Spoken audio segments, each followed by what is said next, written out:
president who was at that time was a friend of Israel that did something that actually helped Israel. And he was born at that time. And so, when he came on the scene, his name is Trump, which the trumpet sounds. And we see it as all the stuff that they said about him and stuff he did. But guess what? Yeshua, Jesus, is coming back. Not to New York. Not to Baltimore, Philly. He's coming back to Jerusalem. He's coming back to Yeshua, to Israel, to Jerusalem. And so, Jerusalem has to be the capital of Israel and be back in place. And this year, well, when Donald Trump got in office, and I believe it was last year or the year before, he said, Jerusalem shall be the capital of Israel, and put it back in place. And everybody was mad all over the state, all over the nation. Different nations was mad. He didn't care about that. He knew what God told him to do. My wife and I said something, she brought something to my attention because we had been studying the Hebrew roots of the Christian faith for years. And how many of you heard of Richard Nixon? He was the president. And I used to think that Richard Nixon was the worst president we ever had because of his impeachment and how he was, doing the Watergate and how they went about the Watergate, secret, tapping and all that stuff. So I thought he was the worst president ever. What changed my mind was that Israel had been under attack, and Golda Meir was the prime minister, a female. And they were going to attack Israel in 1967. And Egypt, Jordan, Syria, they was going to attack Israel. And they wound up attacking. And she had no help. And Israel would have been wiped out off the map like the Muslims wanted. She called in the middle of the night the president, Richard Nixon. And she said, if you don't help me, they're going to wipe us all out.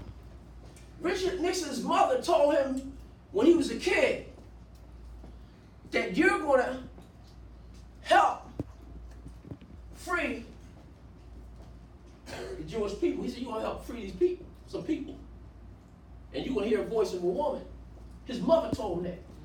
When Golda Meir called him, now he's getting ready to get under impeachment. He got a lot of trouble on him. She said, we need your help. We need tanks. We need this. We need that. And she called his personal phone. We need it right now. There's no time to wait, else they will not wipe us out. All he could hear was his mother's voice. And Golda Meir's voice to help.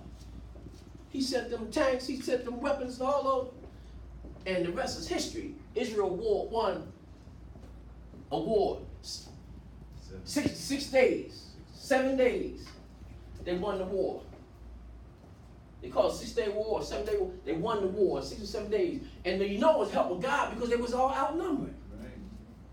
Well, he still got impeached. But guess what? When I found out that history, he became one of the best presidents to me because of my heart for Israel. Being a Jew, my heart for Israel. I said, man, this guy, God put him in there for a reason. Even though he was obnoxious and he did a lot of things, he was there for that reason. So is Trump. They trying to impeach him. And he might get impeached. But guess what? He put Israel, Jerusalem is the capital of Israel. So we ain't got to worry about that no more. When Jesus is coming back soon, we know it's soon, he's coming back soon. Why? Because the capital is back in place. Right. Tel Aviv is not the capital. Israel, Jerusalem is the capital, not Tel Aviv. So now our embassies moved from Tel Aviv to where? Jerusalem. To Jerusalem. Why? Because everything had to be in place. So he may get impeached. I don't know. Like the other president got impeached. But the reason they want to make his, what's his name, Richard Nixon, or maybe even Trump too, their legacy look bad, Because they helped Israel. God put them in place just to help Israel.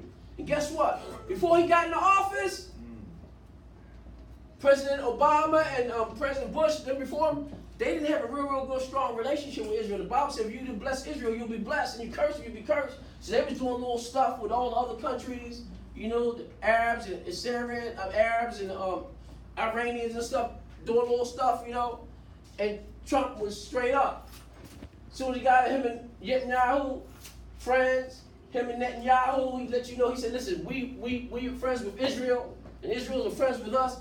And what that did, because God said to bless them and be a part. So what happened is the covering came back upon us, the United States again, because of our relationship with Israel. It had been taken off, believe me. But when Trump got in, all his craziness, he knew what to do. And that covenant went back on us because now we're friends with Israel. God said do it.